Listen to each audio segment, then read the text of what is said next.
Chapter 1. The New House. Elena had always dreamed of a solitary house on the outskirts of the city. Her heart was drawn to places where she could feel true peace and harmony. After the divorce, this dream became a reality. She packed all her things, leaving behind the noisy city and unpleasant memories, and moved to an old house that seemed almost perfect to her. The house stood on the edge of a small village, surrounded by tall trees that rustled at the slightest breeze.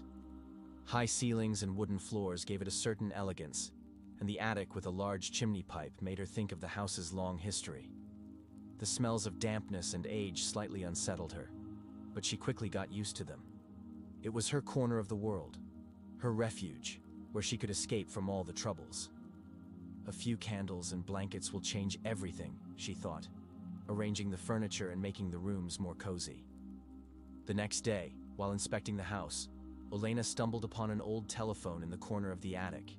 It was a real artifact, a black body, a heavy receiver, and a rotary dial for dialing numbers. She touched the phone, carefully brushing off the dust, and couldn't help but smile.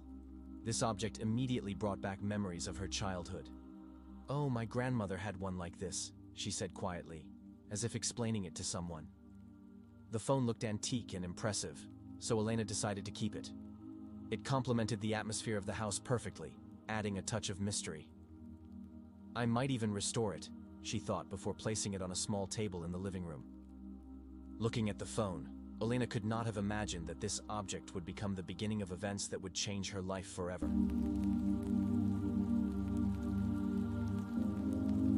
Chapter 2. The First Call. That night, Elena was engulfed by restless dreams. She dreamt she was standing in the middle of a dark forest, where the trees resembled giants, bending their tops as if trying to whisper something.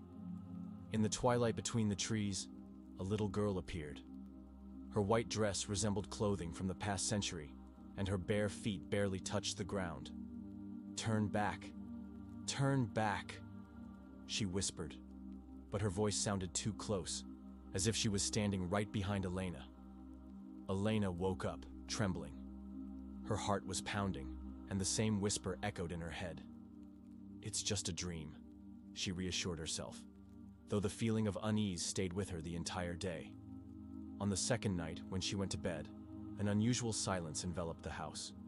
It seemed as though even the trees outside had stopped rustling. Elena was almost asleep when she heard a sharp sound, the loud ringing of a phone. She sat up in bed, puzzled. A phone? In the attic? It was impossible. She was sure that the old device wasn't connected to any line. "It must just be my imagination," she thought, but the sound repeated. With a candle in hand, she climbed to the attic.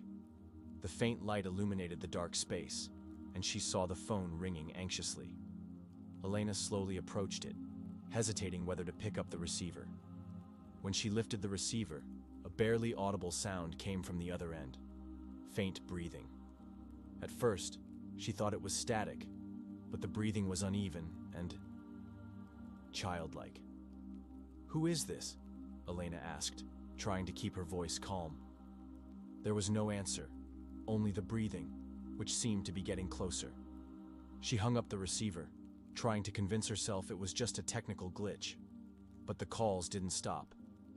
Every night the phone rang again and again. At first, she was too afraid to pick up the receiver, but curiosity eventually overcame her fear. One time, when she picked up the receiver again, a weak child's voice was heard. "Help.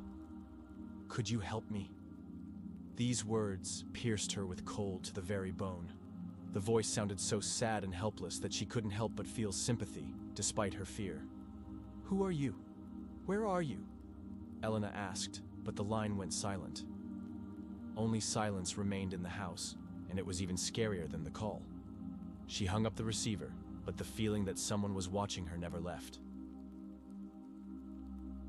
Chapter 3. Among the shadows, night once again brought a sense of an invisible presence. Elena couldn't sleep.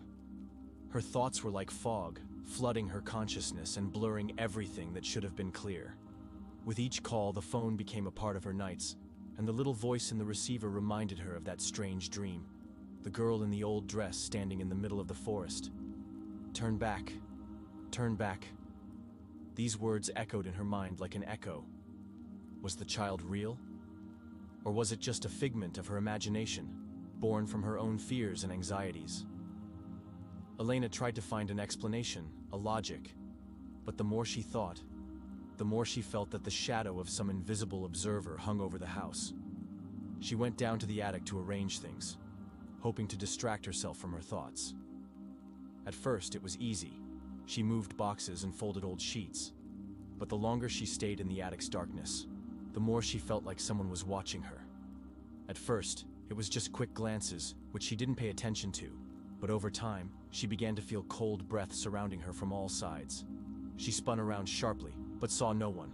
Only dust particles danced in the light from her flashlight. Elena closed her eyes and took a deep breath. It was just fear, nothing more. She tried to calm herself when suddenly her gaze fell on the old phone. The phone, which had been in its place, now seemed strange. It was faintly glowing. The pale light illuminated the black casing and the twisted dial, as if the device itself wanted to draw attention. This was odd.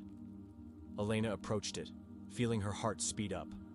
She didn't understand why the phone was glowing, as it wasn't connected to any line. What could this mean? She carefully picked up the receiver. The light grew brighter, and the feeling of being watched once again became unbearable.